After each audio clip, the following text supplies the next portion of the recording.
The wagon stopped in front of his property at noon. Clyde Hargrove stood there, hands trembling as he held the letter from the matrimonial agency, expecting a delicate woman to step down and change his lonely life forever.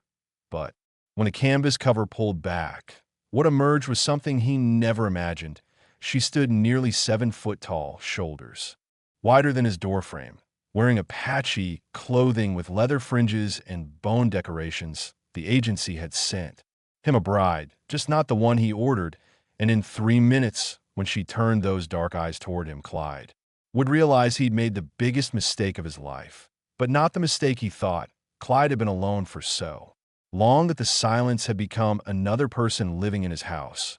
3 years since he'd claimed this patch of desert land, built the wooden structure he called home, and watched every sunset with nothing but wind for company. The advertisement in the newspaper had seemed like salvation. Matrimonial agency, refined ladies seeking respectable gentlemen for marriage, discretion assured. He'd written his letter carefully, describing himself as a landowner with prospects and specifically requesting someone delicate, educated, someone who would need his protection. The agency's response came 6 weeks later. Your bride will arrive on the 15th payment required upon delivery. Be prepared to honor your commitment. He'd spent the last week cleaning, repairing the broken shutter on the front window, sweeping dust that would return the moment he finished. He'd rehearsed what he would say. Welcome, I'm Clyde. I'll take care of you. Simple words for what he hoped would be a simple arrangement. The wagon appeared as a dark shape against the bright desert horizon, growing larger, until it stopped 20 feet from his door. The driver, a weathered man with tobacco-stained teeth, jumped down and spat into the dust. Got your delivery, Hargrove. Clyde's heart hammered against his ribs. He stepped forward, squinting against the midday sun, watching as the driver moved to the back of the wagon. The canvas cover rustled. A hand emerged, not small and pale as he'd imagined. Strong, brown, gripping the wagon's edge with fingers that could probably break wood. Then she stood. Clyde's mouth went dry. She rose and rose, unfolding herself from the wagon's interior like something from another world. Her head cleared the canvas top by half a foot. She wore traditional Apache clothing, leather decorated with beads and fringe that moved when she breathed. Her hair fell past her shoulders in long, dark waves with small braids woven through and adorned with what looked like bone and turquoise. Her face held the kind of beauty that came with strength, high cheekbones and eyes that seemed to see straight through him. She held a leather traveling bag in one hand, as if it weighed nothing. The driver cleared his throat. This here's your bride. Contracts paid in full, no refunds. Clyde tried to speak. His voice came out strangled. There's been a mistake. Kaya's eyes moved to him for the first time. She didn't smile, didn't frown. She simply looked at him the way someone might look at a problem they hadn't expected, but would solve anyway. No mistake. The agency sent me. You requested a wife. Not he wanted to. Shout. Not you. But the words stuck in his throat because even thinking them felt cruel. The driver thrust a paper toward him. Sign here. Confirms delivery. Clyde's hand shook as he took the paper. I specifically asked for someone. His voice trailed off. How could he say it without sounding like exactly what he was? A man who'd ordered another human being like merchandise and now wanted to return her. Ka stepped down from the wagon. The ground seemed to shake when her feet touched it. Though Clyde knew that was impossible, she stood a full head taller than him. Maybe more. When she moved, it wasn't with the careful, dainty steps he'd imagined. She moved like someone who'd never questioned whether the ground would hold her weight. The driver shoved the paper toward Clyde again. Sign I. Got another delivery 3 territories over. Clyde signed. His signature looked like a child's scrawl. The driver pocketed the paper, climbed back onto his seat, and snapped the res. The wagon pulled away, leaving a trail of dust that hung in the air between Clyde and the woman who was now apparently his wife. They stood in silence. The desert wind picked up, carrying the smell of sage and dry earth. Kaya set her bag down with deliberate care. You are Clyde Hargrove. It wasn't a question. Yes, the agency. Show me your letter. You wanted a wife for your property. someone to help build a life, yes, but I am here. She said it the way someone might state a fact of nature. The sun rises, water flows downward. I am here, Clyde felt.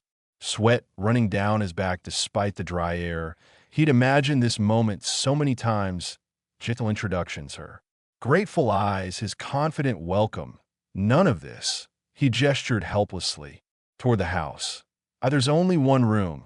I have slept in worse places. The food is simple. I can hunt. I don't. He stopped. Didn't what? Didn't expect you.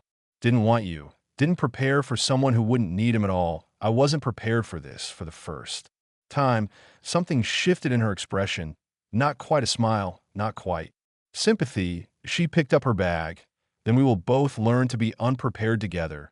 She walked past him toward the house, moving with a confidence that made his small dwelling look even smaller. Clyde stood frozen, watching her broad shoulders disappear through his doorway. The sun beat down on his head. Somewhere in the distance, a hawk cried out. What had he done? More importantly, what was he supposed to do now? He'd paid in full. The contract was binding, and the woman now, standing in his house, examining his meager possessions, was nothing, absolutely nothing like he'd imagined his future would be. He heard her voice from inside. You keep no weapons in your home. Clyde walked slowly toward his own front door. I have a rifle in the corner. Only one, her tone held. Something he couldn't identify, judgment, surprise, where I come from. Every person carries at least 3 ways to protect themselves. He stopped in the doorway. She stood in the center of a single room, somehow making the entire space feel different, smaller, yes, but also more filled, as if she occupied not just physical space, but something else, some quality of presence he'd never experienced. This is everything I have, he heard himself say. It was true. 1 room, 1 bed, 1 table, 2 chairs, a fireplace, a shelf with 3 books. This is all I am. She turned to look at him fully. Her eyes held no mockery, no disappointment, just a steady measuring gaze that made him feel simultaneously exposed and strangely seen for the first time in years. Then we will see if it is enough. The way she said it, Clyde couldn't tell if she meant the house or him.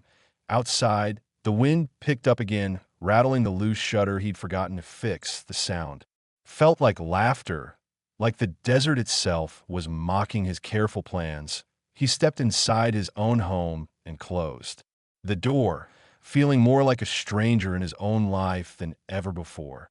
And as Kaya moved to the window to look out at the land that was now supposedly hers, too, Clyde wondered what the agency had seen in his letter that made them think this match made any sense at all. But what he didn't know, what he couldn't possibly know as he watched her standing in his house like a force of nature contained in human form, was that the agency hadn't made a mistake. They'd made a choice, and by sunset he'd begin to understand that some mistakes are actually the best things that ever happened to you.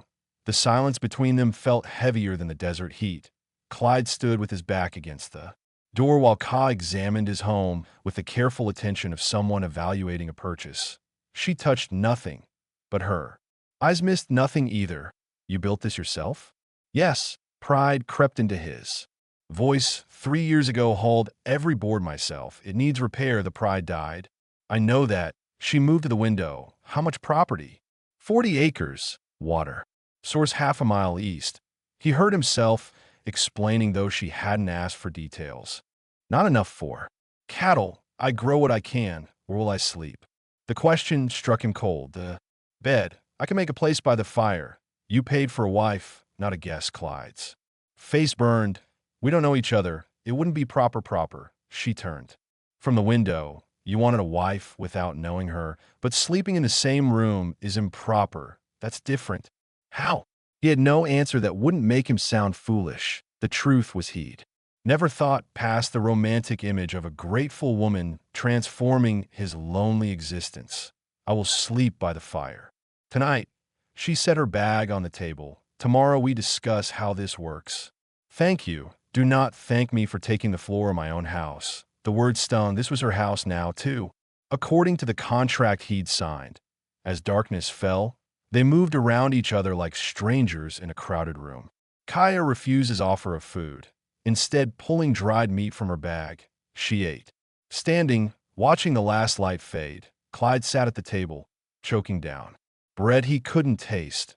When full dark came, she spread a blanket near the fireplace with practiced efficiency. No complaints, no requests. She lay down, turned toward the wall, and within minutes, her breathing changed to sleep's steady rhythm.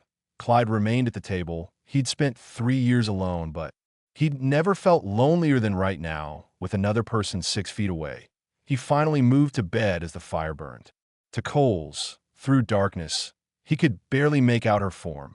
She slept utterly still, more certain of her place, even in sleep, than he'd ever been awake. His dreams were restless. He woke once in deep night to find her, sitting upright, looking toward the door with complete alertness.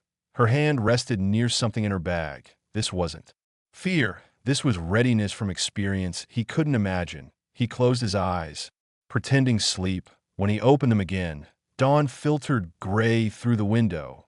The blanket lay empty and folded. The door stood open. Ka was gone. Panic seized him. He rushed outside. Morning air hit cold and sharp.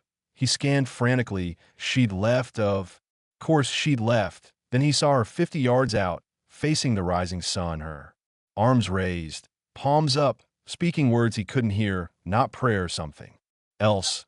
The wind moved through her hair, and for a moment, she looked carved from the desert itself. He stepped back. Inside, feeling like an intruder, he started the fire, his hands shaking. When she returned, she brought the smell of sage. You were awake early, couldn't sleep. She moved to her bag, pulling out a leather roll that unfolded to reveal strange tools. Your land is good bones. Poor water management, weak fencing. I've done the best I can alone, yes. That is the problem. She tucked a tool in her belt. You have been doing everything alone. Today, that changes. What do you mean? We fix the fence, then dig proper irrigation, then reinforce this house before the next storm. I didn't ask. You asked for a wife. She moved toward the door. I am not decoration. I am a partner, or I am nothing. Choose which. She walked out, leaving him feeling simultaneously insulted and strangely excited. He grabbed his hat and followed. The sun had risen, turning the desert gold. She stood examining the fence line, her shadow long across the dust. You coming? We're just watching. He approached. What do we do first? She handed him a tool, their fingers brushing. First, you learn that partnership means both people work equal weight. I don't know if I could do that. Then you will learn or you will fail. Either way, we start now. Walking toward the fence together, Clyde realized everything felt different. The ground itself seemed shifted by her presence. He gripped the unfamiliar tool and wondered what he'd signed up for. The contract said she was his wife, but looking at her stride confidently across land she'd seen for the first time yesterday, he suspected the reality would be far more complicated than any paper could capture. The fence was worse than Clyde remembered. Posts leaned at desperate angles. Wires sagged like abandoned spiderwebs. In his 3 years alone, he told himself it was good enough. Looking at it now, through Kaya's eyes, he saw it for what it was barely. Standing, she knelt beside the first post, testing its stability with one hand. The wood shifted immediately. How long has it been like this? 2 seasons, maybe 3, and you wonder why animals cross your land freely. She stood, moving to the next post. This entire section needs replacing, not repair. Replacement. I don't have enough wood for that. Then we make do with what we have. She pulled the strange tool from her belt, examining the post space. We dig deeper, reinforce with stone, make weak things strong through different means. Clyde watched as she began working, her movements efficient and purposeful. She didn't ask for his help or wait for instruction. She simply started as if the fence's weakness personally offended her. He knelt beside her, trying to match her rhythm. His hands felt clumsy compared to hers. Where did you learn this? My father. She didn't look up before the soldiers came. The words hung in the air between them. Clyde wanted to ask more, but something in the set of her shoulders warned him off. Instead, he focused on the work digging where she indicated, following her lead. The sun climbed higher, sweat soaked through his shirt. Ka worked without apparent effort. Her strength-making tasks looked simple that left him straining. When he struggled to lift a heavy stone, she moved it with one hand while continuing to work with the other. You don't need to prove anything. Her voice held no mockery. Work smart, not desperate. I'm not desperate. You are digging like a man, trying to show he belongs on his own land. She glanced at him. You already belong here. Inefficiency does not change that. How do you know what I'm thinking? Because I have seen that look before in my brother's face when he tried to hunt like my father, in my sister when she tried to weave like my mother, the look of someone measuring themselves against the wrong standard. What's the right standard? Getting the work done. She returned to the post. Everything else is ego they worked in. Silence after that.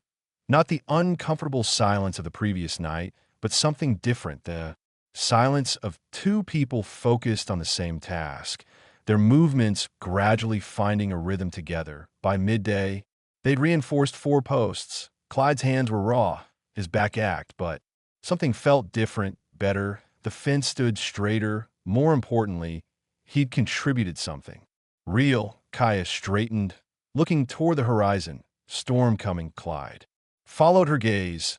The sky remained clear, unmarked by clouds. I don't see anything. You will. She began gathering the tools. 2 hours, maybe 3, we need to prepare. It's not storm season. The air tells a different story. She started walking back toward the house. Believe what you see or believe what nature shows you.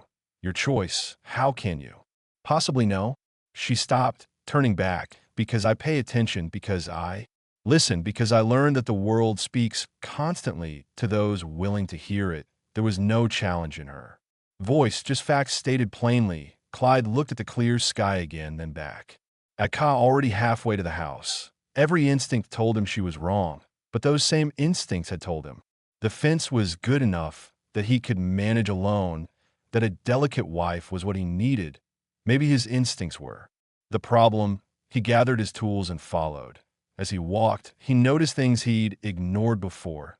The way the birds had gone quiet, how the air felt pressed down, heavier than heat alone, explained the distant horizon where the blue seemed darker than it should. By the time he reached the house, Ka had already begun preparations. She'd moved everything loose inside, closed and latched the shutters he'd forgotten to fix properly. She worked with the calm urgency of someone who'd done this before. Help me secure the roof. She pointed to where the patch looked weakest. If wind hits, that section goes first. They climbed up, working quickly. Now, Clyde's hands shook slightly, not from exertion, but from the growing certainty that she was right. The air had changed. Something was coming.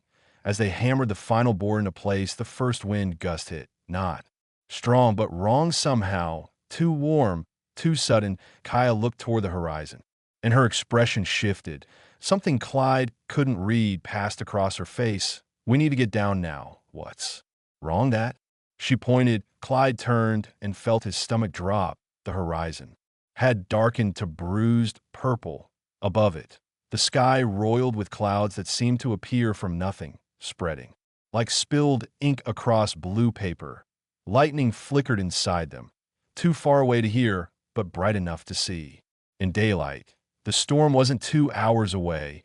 It was racing toward them like something alive and angry. And as the wind picked up, carrying the smell of rain and something else, something wild, Clyde realized that his tiny house with its patched roof and his 40 acres of hard-won land suddenly felt very small and very vulnerable. He looked at Ka, her hair whipping in the strengthening wind, her eyes fixed on the approaching darkness. For the first time since she'd arrived, he was grateful she was here, more than grateful, relieved, because whatever was coming, he had the distinct feeling that facing alone would have been far worse than facing it with someone who looked at approaching storms the way warriors looked at battles. With respect, yes, with concern, certainly, but absolutely no fear. They barely made it inside before the storm hit. The wind arrived first, slamming against the house with enough force to rattle the door in its frame.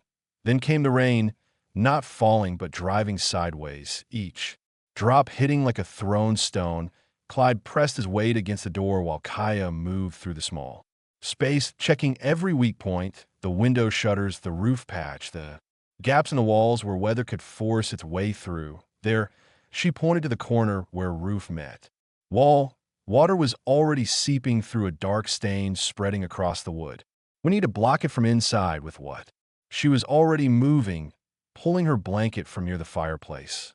This helped me. They climbed onto the table together, the space suddenly intimate in its smallness. Kia pressed the blanket against the leak while Clyde held it in place, their shoulders touching, their breath mingling in the confined space outside. Thunder cracked, so close the house seemed to shake hold. It's steady. Her voice remained calm despite the violence surrounding them. I need both hands. She worked quickly, using strips torn from her own belongings to tie the blanket in place. Her face was inches from his close, enough that he could see a small scar above her left eyebrow, close enough to smell sage and leather and something else he couldn't name. The blanket held. Water stopped seeping through, but as they climbed down, another leak appeared. On the opposite side, the patch you made, Kai pointed, it is not enough. I know that now. Knowing does nothing. She grabbed his water bucket. We fix it for. The next hour, they fought the storm from inside. Every leak they stopped seemed to spawn two more. Water pulled on the floor.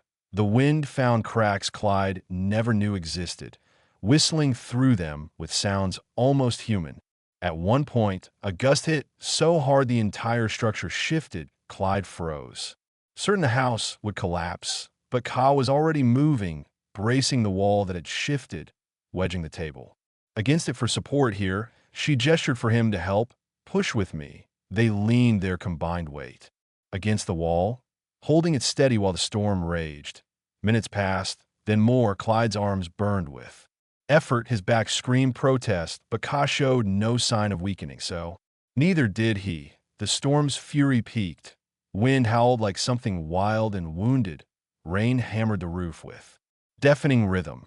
Lightning turned the cracks in the shutters bright white. Thunder followed instantly, so loud Clyde felt it in his chest. Then gradually, slowly, the violence lessened. The wind's howl dropped to a moan. The rain's hammer became merely drumming. The lightning moved away, thunder following seconds behind instead of simultaneous. They remained braced against the wall, neither willing to trust the storm's retreat. Finally, Ka straightened, testing the structure. It holds for now. Clyde stepped back, his arms shaking from sustained effort. He looked around his home, water everywhere, belongings scattered. The careful order he'd maintained for 3 years demolished in an hour. Ka surveyed the damage with the same calm sheet shown throughout. It could have been worse. How? Clyde heard the defeat in his own voice. Everything is ruined. No. She moved through the space already planning. The walls stand. The roof remains. These are things that can be dried, repaired, restored. She turned to face him. You are alive. I am alive. The rest is just work. Just work. He wanted to laugh at the simplicity of it. Or maybe cry. I couldn't have survived this alone, but you did not have to. That was the point of asking for a wife, was it not? To not be alone. I wanted someone who needed me. The admission came out. Before he could stop it, someone I could protect. Protection is not what makes a partner valuable. She wrung water from a blanket, her hands strong and capable. My mother told me once that the best marriages are not about one person sheltering another from storms. They're about two people standing together inside them. Clyde looked at her, this woman who was nothing like what he'd imagined he wanted. She stood in his ruined home, without complaint, already planning repairs, acting as if this disaster was simply another task to complete. The delicate, grateful wife of his imagination would have been useless here. Worse than useless, terrified, but Ka had read the storm's approach in clear skies, had known exactly what to do and how to do it, had held the wall, steady without question or panic while everything fell apart around them. I was wrong. The words came quiet but certain. About what I wanted, what I thought I needed. She paused in her work, meeting his eyes, and now I think he searched for the right words. I think maybe the agency knew something I didn't. A slight smile touched her lips. The first he'd seen, perhaps they saw that a man living alone in the desert did not need someone to protect. He needed someone strong enough to help him survive. The storm continued its retreat, leaving only steady rain. They worked together in the growing quiet, moving water outside, salvaging what could be saved. The work was hard, but no longer desperate. Something had shifted between them during the storm's fury. Some wall had come down, though. Clyde couldn't say exactly when, as darkness fell and they finally stopped to rest, sitting on the floor because everything else was too wet. Clyde realized he was exhausted in a way that felt good, clean, earned. He glanced at Ka, her hair loose and damp, her clothes soaked, her expression peaceful despite everything. Thank you for knowing what to do. She looked at him, and in her eyes he saw something new, not warmth. Exactly, not yet, but recognition, respect perhaps, you're welcome for holding steady when I needed you. That small acknowledgement meant more than it should have. They sat in silence, listening to rain on the roof. And for the first time since she'd arrived, Clyde didn't feel like a man who'd made a terrible mistake. He felt like someone who might possibly, with time and effort, have accidentally stumbled into something he didn't understand yet, but might learn to outside. Thunder rumbled, distant and retreating inside. Two people sat in a damaged home that had survived its test. The night stretched ahead, uncertain and wet and uncomfortable, but no longer quite so lonely. Morning revealed the storm's full damage. Clyde stepped outside into air scrubbed clean and mercilessly bright. His fence, the section they just repaired, lay flattened. The small garden he'd been nursing had become a muddy ruin, debris scattered across his property, some of it his, some carried. From unknown distances, he stood there, taking inventory of loss, feeling the weight of it settle in his chest. 3 years of work, 3 years of barely maintaining, all of it set back by one night. Ka emerged from the house, her hair braided tight, her expression unreadable as she surveyed the destruction. She walked past him without speaking, moving toward the fence line. Clyde followed, uncertain what to say or do. She knelt beside a fallen post, examining where it had broken. The wood is good. She looked up at him. It broke because the foundation was weak. We can use this build better. How?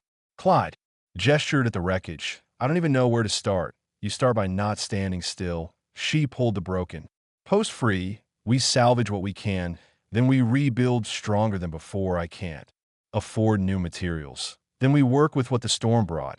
She pointed to a large branch that had landed near the house. That wood is seasoned, strong. The storm took from you, but it also gave. You just have to see it. Clyde wanted to argue, wanted to explain that she didn't understand how hard he'd worked, how discouraging it was to see it all undone. But looking at her already moving, already working, already solving problems while he stood paralyzed, he realized something. She'd lost more than a fence. The thought came, sudden and certain. She'd lost something far bigger than his small, struggling farm could represent. Lost enough that starting over didn't frighten her. Lost enough that destruction was just another challenge, not a catastrophe. What happened to your people? The question came out before he could stop it. Ka's hands stilled on the branch, then resumed their work. They were moved by soldiers who decided the land was not ours to keep. I'm sorry. Sorry it is not. Rebuild fences. She hefted the branch, carrying it toward the house with apparent ease. Neither does standing still. He helped her carry wood, following her lead. They worked through morning into afternoon, sorting salvageable materials from true loss. At one point, they found a bird's nest that had survived the storm intact, wedged between fallen branches. Ka picked it up carefully, examining the intricate weaving. The mother will not return. Clyde felt compelled to fill the silence. No, but she will build again. Somewhere else. She set the nest down gently. Living things adapt, or they do not survive. Is that what you're doing? Adapting? She looked at him directly. Is that not what we both do? You asked for one thing and received another. I agreed to one situation and found something different. We adapt or we fail. What if I'm not good at adapting? Then you learn. The same way you learn anything else, by doing it badly until you do it better. They returned to work. As the sun climbed higher, Clyde's shirt soaked through with sweat, his hands, already raw from yesterday, began to blister. He didn't complain. Ka worked beside him, matching his pace, sometimes exceeding it. When he struggled to move a heavy log, she simply took one end while he took the other. No judgment, no commentary on his lesser strength, just partnership. By late afternoon, they'd cleared most of the debris and begun sorting materials for rebuilding. Clyde's arms trembled with exhaustion. His back felt like it might never straighten again, but looking at what they'd accomplished together, he felt something unexpected: pride, not the defensive pride of doing everything alone, something different, the satisfaction of shared effort, of combined capability exceeding individual limitation. We should stop. Ka straightened, looking at the sky. Rest is part of work. Tomorrow we start rebuilding. Clyde nodded, too tired for words. They walked back to the house together, their shadows stretching long across the salvaged wood.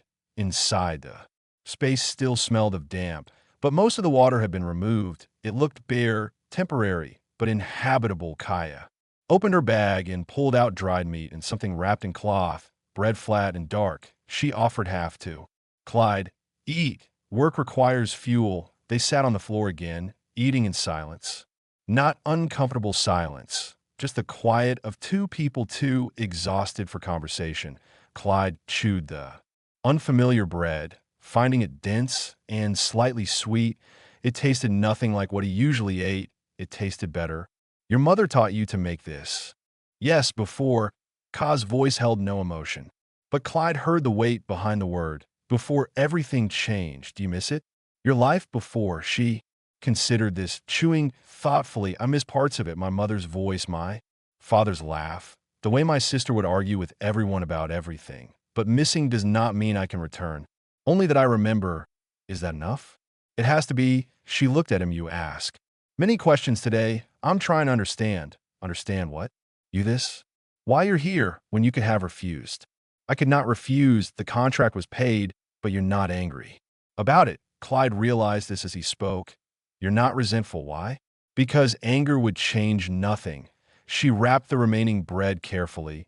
Resentment would not make the fence stronger or the house drier.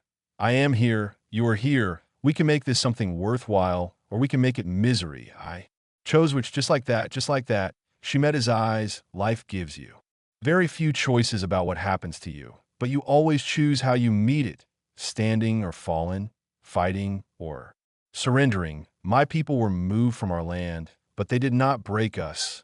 This situation is smaller, easier. Why would I let it defeat me? Clyde had no answer to that.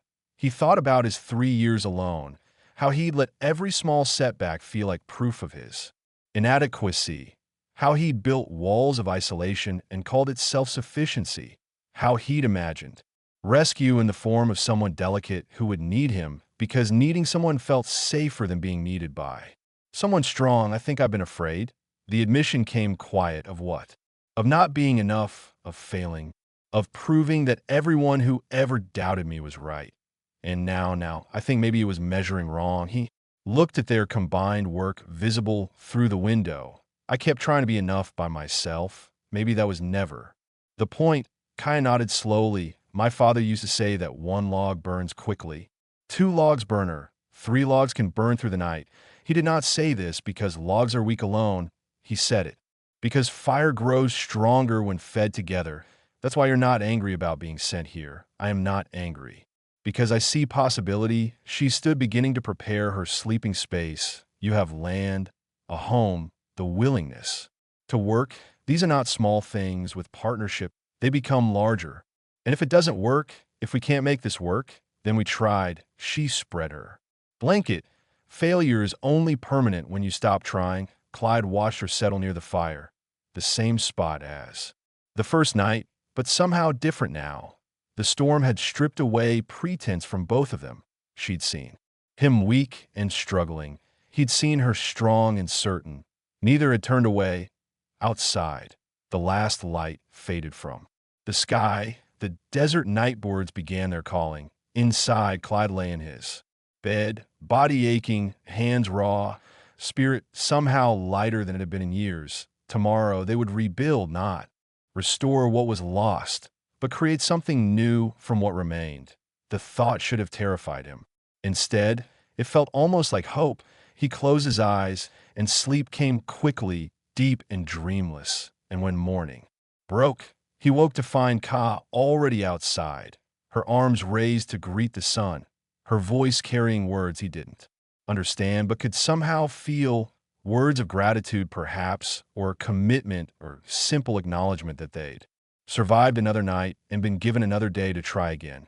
He rose and joined her outside, standing a respectful distance away. She glanced at him, surprise flickering across her face before settling back into calm. "You do not have to stand with me, I know, but I want to." She nodded and turned back to the rising sun. They stood together in silence, watching light spread across the damaged land. And for the first time since the storm, for the first time since she'd arrived, Clyde felt like they were genuinely beginning something. Not what he'd planned, not what either had expected, but possibly something real. They were rebuilding the fence. When the riders appeared, 3 men on horseback coming from the direction of town, Clyde recognized them immediately. Merchants he'd traded with, men who knew him as the quiet landowner who kept to himself and rarely caused trouble. He felt Kaya stiffen beside him, her hand moving instinctively toward the tool belt at her waist. Not a weapon, just the reflexive preparation of someone who'd learned to be ready. "It's fine." Clyde kept his voice low. "They're from town, probably just checking after the storm, probably," but her posture didn't relax. The riders pulled up 20 feet away, the lead man, Carson, on the general store. His eyes moved from Clyde to Ka and back, taking in her height, her clothing, the way she stood with confidence most women he knew didn't show. Harrove Carson's greeting came. "Cautious. Heard the storm hit hard out this way. Come to see if you needed help. We're managing." Clyde stepped slightly forward, aware of how it might look, his instinct to position himself between Ka and strangers. But she stepped forward too. Not behind him, beside him. Carson's eyes narrowed. "This your wife? The one from the agency?" "Yes," Kaya answered before Clyde could, her voice carrying easily across the distance. "I am Ka, his wife." The word sounded strange in her mouth, formal, like speaking in a language not quite her own. One of the other riders, a younger man named Webb, leaned forward in his saddle. "She's Apache." It wasn't a question, it was an accusation. "Wearing a statement's clothes?" "Yes." Ka's chin lifted slightly. "Is that a problem?" Webb exchanged glances with Carson. "Just surprising." Harrove here asked for a refined lady from back east. "Plans change." Clyde heard the edge in his own voice. "The agency sent who they sent, but did they tell you?" Carson's tone took on something paternal, as if explaining something to a child. "Did they tell you what you were getting?" "Because if they misrepresented, they represented exactly what I needed." Clyde cut him off. "My wife has more practical skill than anyone I've met. She read that storm while the sky was still clear, held my house together when it should have collapsed. And right now, we have work to finish, so if you came to help, we appreciate it. If you came to judge, you can leave." Silence stretched between them. Webb's face re-eamed. Carson's expression remained carefully neutral, but something shifted behind his eyes. Calculation, perhaps, or reassessment. "No judgment." Harrove. Carson straightened in his saddle. "Just making sure you're all right, that you weren't taken advantage of." "I am perfectly capable of determining if I've been taken advantage of." Clyde felt Ka's presence beside him, solid and steady. "And I can assure you I haven't been." The third rider, who'd stayed quiet until now, finally spoke. "Storm took down part of the road. Wagons can't get through for supplies. Town's organizing a work party. Could use extra hands if you could spare the time." "When?" 3 days. Meet at first light by the bridge." "We'll be there." Ka spoke before Clyde could respond. "Both of us." Webb's eyes widened. "Women don't usually." "I'm not usual." Ka's voice remained level, but something in it made Webb's mouth snap shut. "And if the road is broken, everyone who uses it should help repair it. This is simple logic." Carson nodded slowly, a slight smile touching his lips. Fair enough. 3 days, then the riders turned to leave, but Carson paused, looking back. Harrow, for what it's worth, you look better than you have in years, less like a man barely holding on. He rode off before Clyde could respond. The three of them disappeared into the distance, leaving dust hanging in the air. Clyde turned to Ka. You didn't have to defend me, I was not defending you. She picked up the tool they'd set down. I was stating facts. You needed skill, I have it. They questioned this because it does not match their expectations. Their problem, not ours. They'll talk in town about us. Let them talk. She returned to the fence. Talking changes nothing. Our work continues regardless. Clyde watched her resume the repairs, her movements confident and sure. She was right, of course, but he couldn't shake the memory of how those men had looked at her. The judgment in their eyes, the assumption that she was somehow less than what he deserved when it was exactly the opposite. You were afraid. Kaya spoke without looking up when they rode up. Your breathing changed. Not afraid of them. Clyde knelt beside her, picking up his end of the work, afraid of how they'd see you, of what they'd think. And now, I realize I care less about what they think than I thought I did. He fit a post into the hole they dug. They looked at you like you were something wrong, something lesser. Yes, but you're not. She paused, meeting his eyes. No, I am not. You're stronger than any of them, smarter, more capable. No. She said it without arrogance. Simple fact, and you were beginning to know it too. He nodded, something loosening in his chest, the weight of other people's expectations, the burden of needing approval from men who'd never offered him more than surface courtesy. Anyway, 3 days until the work party. Kai secured the post. That gives us time to finish this section. Make it stronger than before. Stronger than before. Clyde liked the sound of that.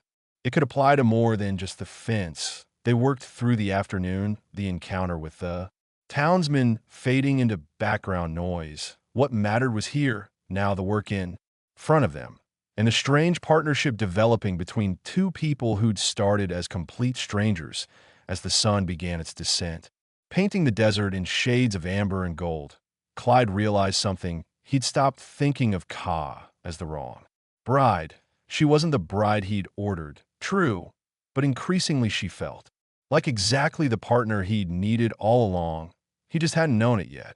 And as they walked back to the house together, their shadows stretching long and parallel across the land, Clyde wondered if she felt it too. This shift, this change from obligation to something that might, with time and patience, become choice. He didn't ask. Some things needed time to grow without being examined too closely, but he thought about it as they prepared dinner together, moving around the small space with increasing familiarity, thought about it as they sat across from each other, eating in companionable silence. And when Ka spread her blanket by the fire that night, Clyde noticed she placed it slightly closer to his bed than before. Not much, just enough to be noticeable, just enough to suggest that the distance between them was shrinking, one small increment at a time. He lay awake longer than usual, listening to her breathing settle into sleep's rhythm. Outside, the desert night sounds rose and fell. The wind moved through the repaired roof without finding entrance. The walls held steady. Everything was different than it had been a week ago. His careful isolation broken, his assumptions shattered, his plans completely overturned. And somehow, impossibly, he felt more certain of his future than he ever had. When he'd been alone, the night before the work party, Clyde couldn't sleep. He lay in bed staring at shadows on the ceiling, his mind churning. Tomorrow they'd go to town together, face the scrutiny of people who'd known him for years, show them that his arranged marriage had become something real, or at least something that worked. But was it real? Or were they just two people making the best of an impossible situation? You were thinking too loud. Ka's voice came from the darkness near the fire.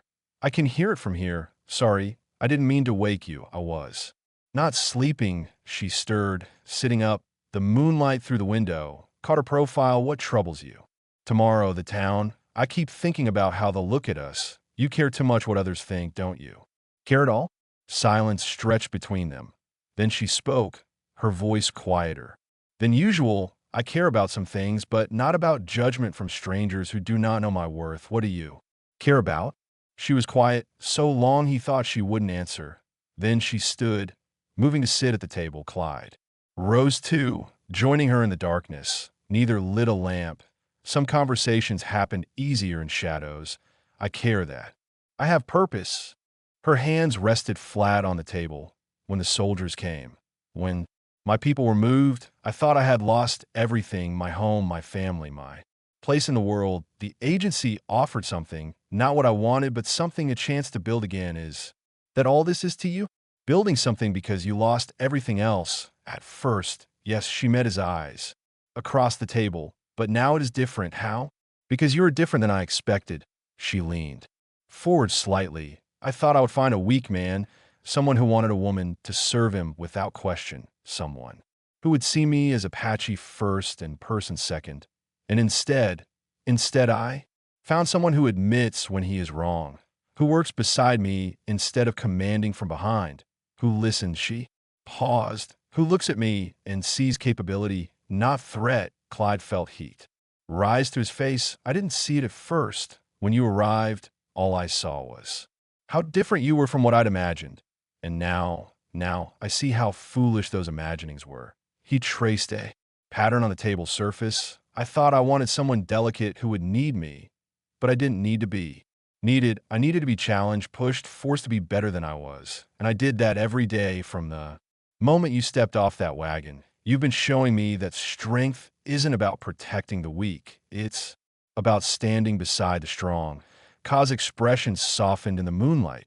My mother had a saying: the tallest tree does not survive the storm alone. It survives because its roots tangle with the roots of other trees together. They hold the earth that holds them all. Is that what we're doing? Tangling roots? Perhaps. She smiled slightly, though. That sounds less romantic than it should. I'm not good at romantic, Clyde admitted. I don't know the right words. How to say things properly. Words are easy. Ka reached across the table, her hand stopped halfway. An invitation, not a demand. Actions show what words only promise. Clyde looked at her hand, strong and scarred and steady. This was a choice, not obligation, not contract. Choice. He reached out, his smaller hand covering hers. The contact sent something through him, not lightning. Something warmer, steadier. I don't want you to stay because of the contract. The words came rough but honest. I want you to stay because you choose to, because this is where you want to be, and if I choose to leave, then I'll help you pack. He meant it, even though the thought of her leaving felt like losing something he'd only just discovered he needed. But I hope you don't. Why? Because he tightened his grip slightly, because the house feels less empty with you in it, because the work feels less heavy when we share it, because when those men rode up yesterday, you stood beside me, and I realized I've never had anyone stand beside me before. Not really, you had no one before. My parents died young. No siblings. I came out here thinking isolation was strength, that needing no one made me independent. He laughed without humor. All it made me was lonely. Loneliness is different than solitude. Ka's thumb traced small circles on the back of his hand. Solitude is choice. Loneliness is prison. Which was I in? Prison?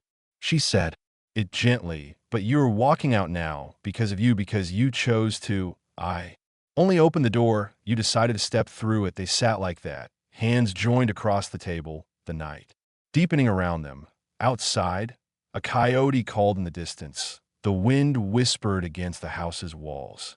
Testing, but finding no weakness. Tomorrow we go to town. Ka spoke finally. They will stare. They will whisper. Some will be kind. Some will not. I know. Are you ready for that? Clyde thought about it. The old version of himself would have said no, would have worried about reputation and standing and what people thought, but that version had died somewhere in the storm, or maybe earlier, the moment a tall Apache woman stepped off a wagon and destroyed every assumption he'd built his life around. I'm ready. He squeezed her hand. As long as you're there, always beside, never behind. She stood, but didn't release his hand. This is the only way I know to walk. She moved toward the fire, gently pulling him with her. They stood there in the darkness. her hand still in his, the dying embers casting a faint glow across the floor. Ka. He spoke her name like a question. Yes, I'm glad the agency sent you, even though you're nothing like what I asked for, especially because you're nothing like what I asked for. She turned to face him, standing so close he could feel the warmth radiating from her. I'm glad too, though. I did not think I would be. What changed? You did. She reached up with her free hand, touching his face. Briefly, you stopped pretending to be strong and became strong instead. There is a difference. What difference? Pretending is performance. Being is truth. She stepped back, releasing his hand, and truth is the only foundation worth building on. She returned to her blanket, settling down with the same efficiency. She did everything, but before she turned toward the wall, she looked back at him one more time. Sleep. Well, Clyde, tomorrow we show them what partnership looks like. He returned to bed, his hand still warm where she'd held it. Sleep came easier now, and his dreams were uncomplicated. In them, he walked beside someone tall and strong through land that stretched endless and open. The sun was bright, the ground was solid, and when he looked to his side, the person walking with him smiled. When he woke at dawn, Ka was already dressed. In clean clothes, her hair braided carefully, she put on different jewelry, more elaborate than what she usually wore, making an impression he realized, showing the town that she was someone who belonged, whether they accepted it or not. You look, he searched for the word, regal. She raised an eyebrow. I look like someone who will not be dismissed. Good. He stood, moving to prepare himself. That's exactly what you should look like. They prepared together in the quiet morning, checking supplies, making ready for the day's work. As they stepped outside, the sun was just breaking the horizon, painting everything gold and new. Kaya paused, looking at the land they'd been rebuilding together. This place looks different than it did when I arrived. It is different. We fix things, no, she turned to him. It looks different because I see it differently now, not as exile, not as obligation, as possibility. What kind of possibility?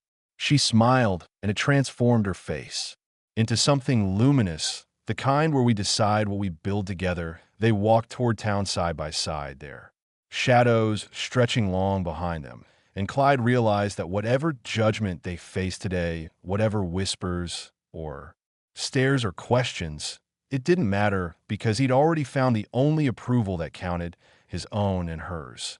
The rest was just noise. The work party gathered at dawn by the damaged bridge. 20 people, maybe more, carrying tools and supplies. Heads turned when Clyde and Ka arrived together. Conversations paused mid-sentence. Eyes tracked their approach with undisguised curiosity. Carson nodded acknowledgement. Hargrove, your wife, Ka. She corrected firmly but without hostility. My name is Kaya. Carson blinked, then nodded. Ka. Welcome. We need strong backs. Today, then you chose well. Inviting us, she set down her tools, surveying the damaged bridge with practiced assessment. The support beam underneath cracked, not broken. It can be reinforced rather than replaced if you work correctly. Several men exchanged glances. One of them, an older builder, named Garrett, stepped forward. You've done this kind of work before. Different work. Same principles. She knelt, examining the structure, weight distribution, stress points, understanding what holds and what breaks. These things do not change whether you build bridges or houses or fences. Show us, Garrett's voice held challenge and genuine interest in equal measure. What followed was a display that silenced every doubt. Kaya moved through the work with authority born of knowledge, directing placement, explaining reasoning, using strength where strength was needed, and precision where precision mattered. She didn't command. She taught, and people listened. Clyde worked beside her, no longer trying to prove himself, simply contributing what he could. When she needed someone to hold a beam steady, he was there. When she needed a second pair of eyes to check alignment, he provided them.